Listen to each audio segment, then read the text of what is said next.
There we go. So Shelley's Ode to the West Wind. Even the title reveals a kind of borderline pompous approach to the self.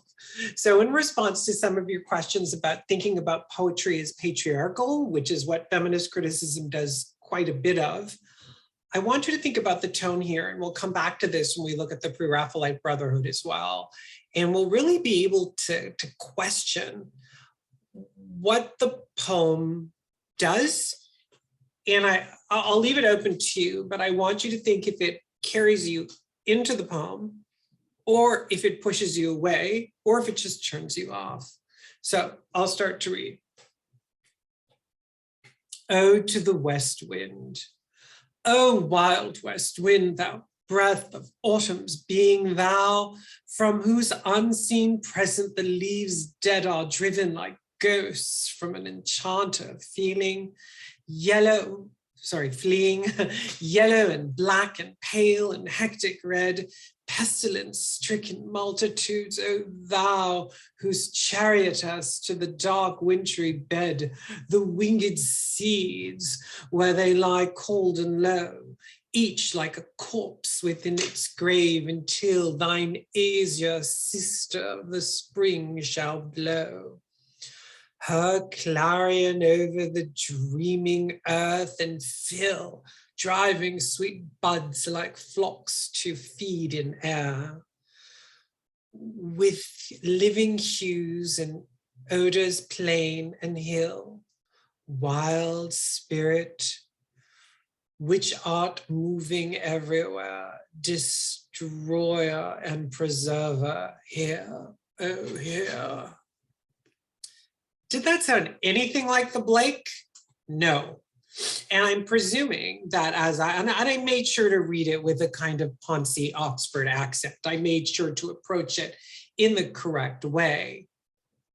We have to scroll back up, right? We have to ask, okay, what is he writing?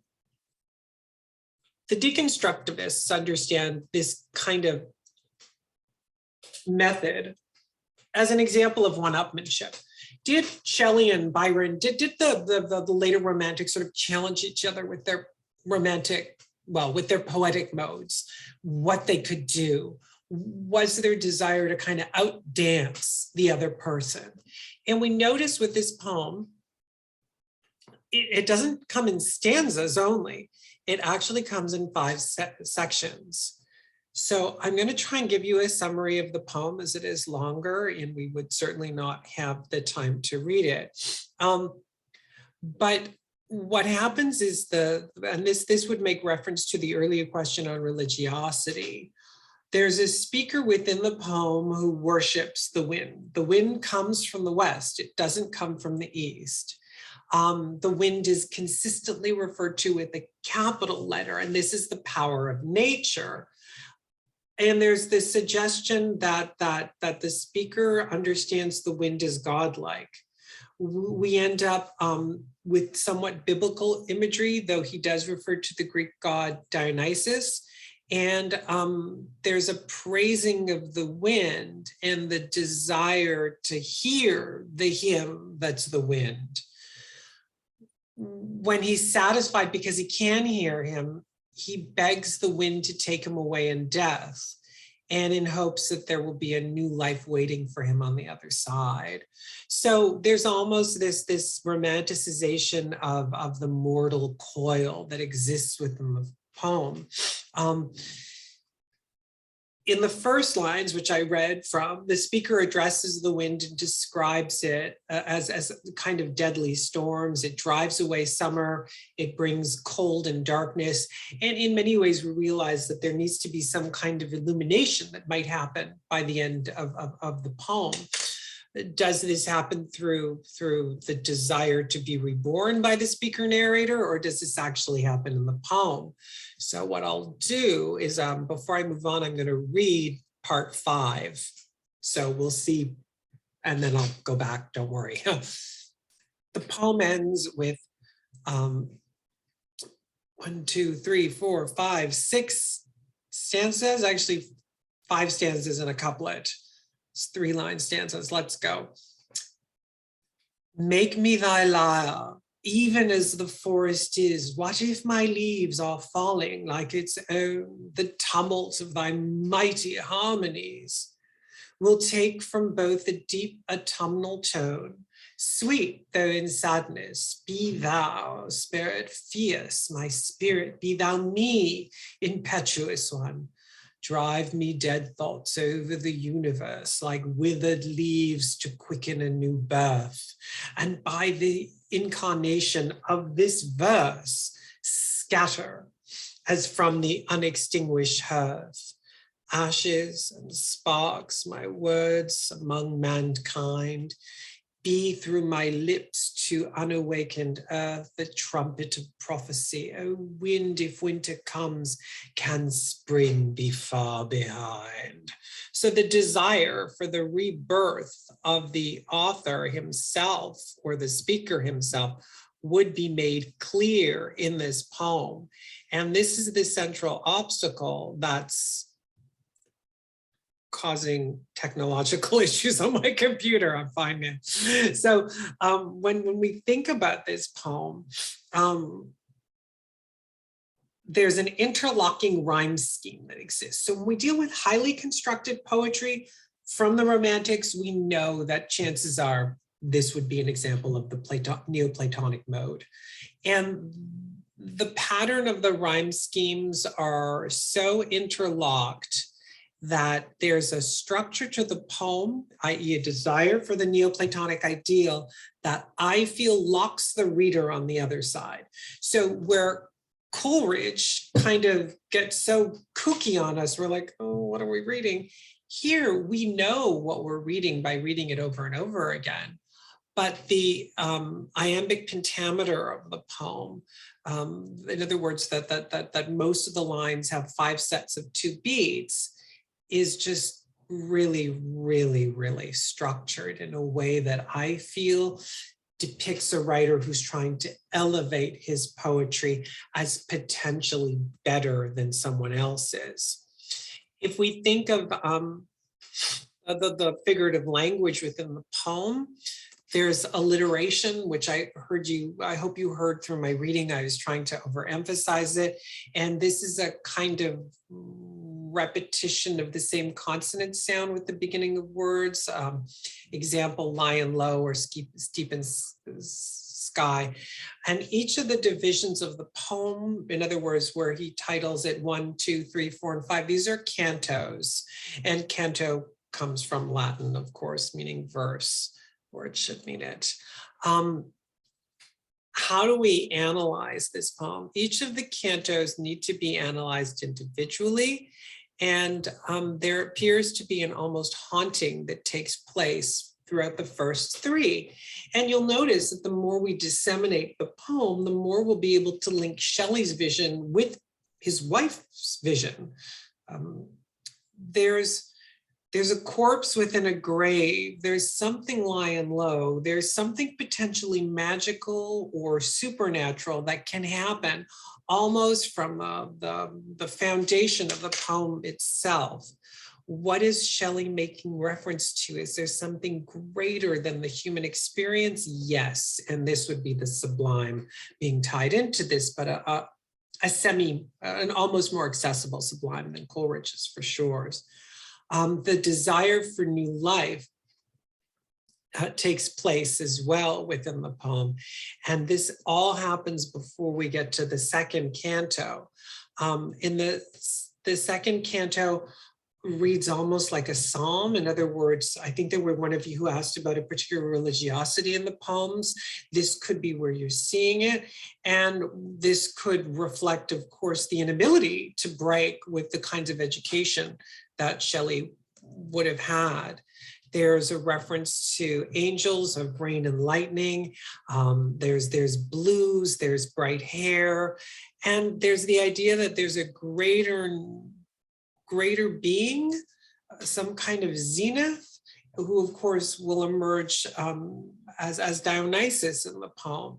So what happens is the language of the poem shifts between both Christian language and neoclassical or classical language, revealing to us an almost post-Renaissance understanding of the ancient world.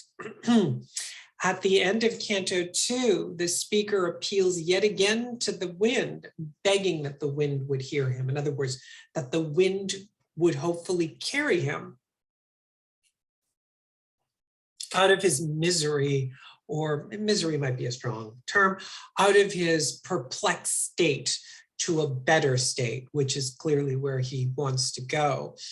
Canto 3 looks at summer dreams and the blue Mediterranean, and the kind of peace and hope it exists here through a personification of the sea itself. I think Canto 3 becomes a little more tangible than Cantos 1 and 2.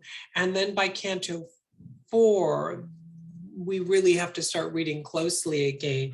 And the power that exists within the personification of nature is here. But we ask ourselves, what kind of power does nature have in this poem? And what does the speaker want from nature?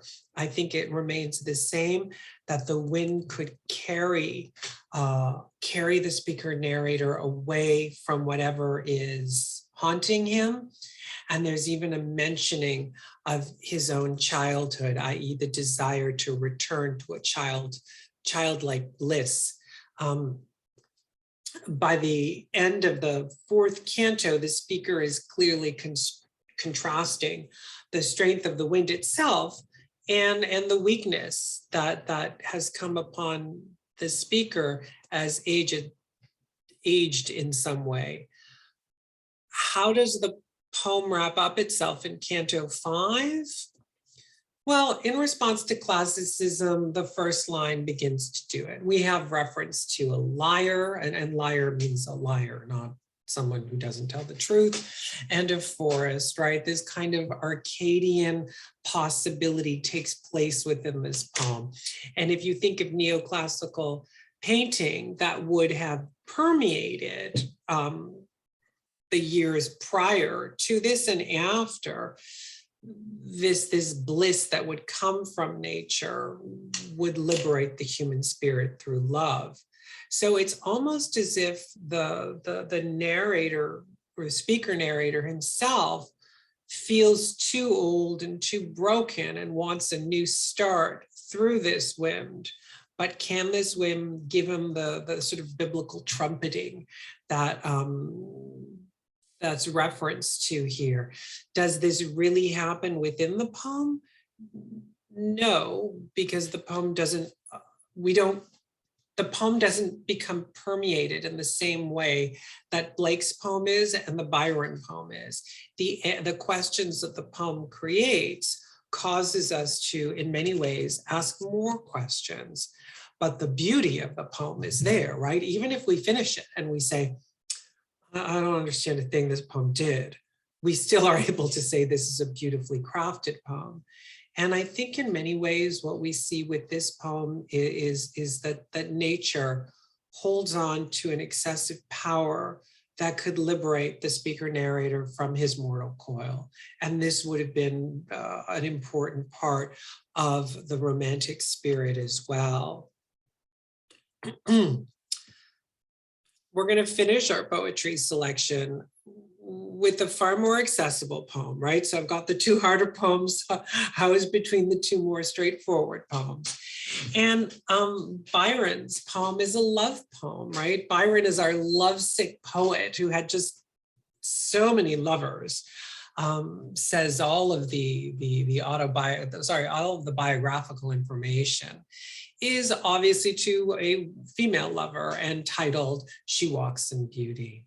So I'll read it to you. And I'll try and make the accent less poncy than the other one to see if we can feel that this one is more accessible in response to its imagery, its language, and the sentiment that the poem wants to express. She walks in beauty like the night of cloudless climes and starry skies, and all that's best of dark and bright meet in her aspect and her eyes, thus mellow to that tender light which heaven to gaudy day denies. One shade the more, one ray the less, had half impaired the nameless grace, which waves in every raven tree, all softly over her face. Where thoughts serenely sweet express, how pure, how dear their dwelling place. And on that cheek and over that brow, so soft, so calm, yet eloquent, the smiles that win, the tints that glow, but tell of days in goodness spent, a mind at peace with all below, a heart whose love is innocent. I think we can all agree, a far more accessible poem. What makes the poem accessible? He's obviously got it bad, right? He's really in love. And he's relying on Shakespeare's imagery from many Romeo lines in Romeo and Juliet. So if you've studied Romeo and Juliet before, and you've thought this poem sounds familiar, that's where it is. So in many ways, Byron, even though the poem is highly crafted, beautifully set up and articulated, he's playing on a common ground that the reader can grasp. In other words, Byron in this poem makes us understand that love is universal, and the love Byron feels when she walks in beauty really reminds me of the love Romeo feels. In particular, if you turn to Romeo and Juliet, you could think about the consistent reference to hands and faces and cheeks. This would take place when Romeo and Juliet meet at the masquerade. And again, when Romeo is like stalking poor Juliet and hanging out her balcony. And he's thinking about how beautiful she is and how he wishes he could be a glove upon her hand to touch her cheek. So hopefully you remember that from studying it. Romeo's first lines to Juliet sound like this poem. His first lines should be, now we're testing my memory, right?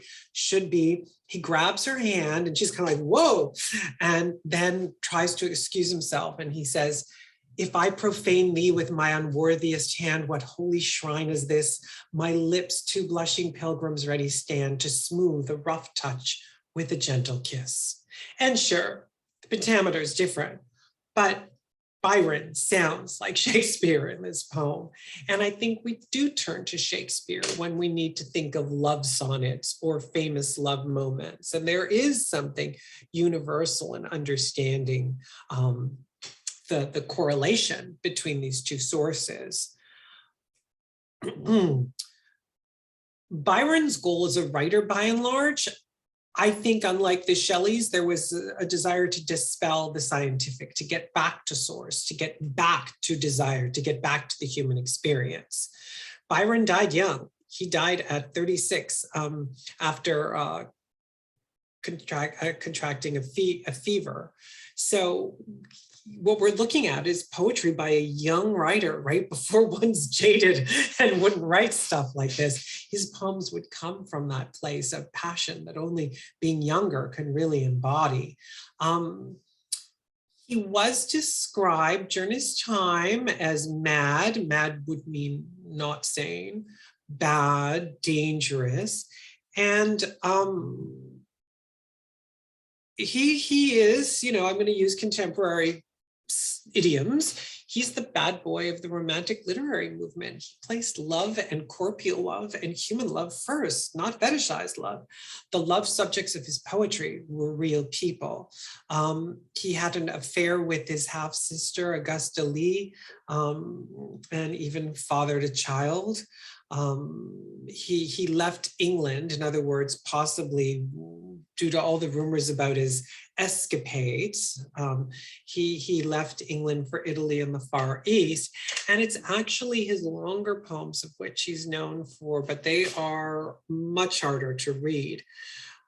She Walks in Beauty is a best known poem, right? When you guys grow up and you'll go to weddings, there'll be this poem and How Do I Love Thee? They're always read at weddings. So some poems, just from the second they're released, have this universal ability to connect with mass readership. The speaker basically spends the line of lines of the entire poem celebrating the beauty of one woman. He compares her beauty to night rather than day, revealing a very particular, not quite sexualization of the subject matter, but an implied sexuality. And it appears that the woman is unaware of the impact she's had on the speaker. So it's almost as if he speaks to himself before he makes that move or go the relationship between Romeo and Juliet, in particular when Romeo is figuring out either how to approach Juliet or watching her when she's on the balcony. It's a 3-stanza poem, 6 lines in each stanza, and it does have a highly organized rhyme scheme of A-B repeated 3 times. It's iambic pentameter again, right? That easy to follow and easy to read. And there's an overwhelming sense of awe that's negotiated throughout the structure of the poem. The speaker is trying to conceptualize the love or the desire he has for this woman. The figurative language used in this poem is, again, alliteration. This seems to be really big with the Romantics. But there's also juxtaposition, right? The sort of 2 oppositions, dark and bright, for example. There's tons of imagery, which we know, and obviously quite a bit of symbolism. What we're looking at within the poem, if we have to sort of hold it thematically together, are obvious references to beauty and idealism. And it appears that the speaker narrator is struck by the way that this woman carries herself, and in particular, her physical presence. So you all might understand this as superficial desire, and correctly so. So I will stop the recording.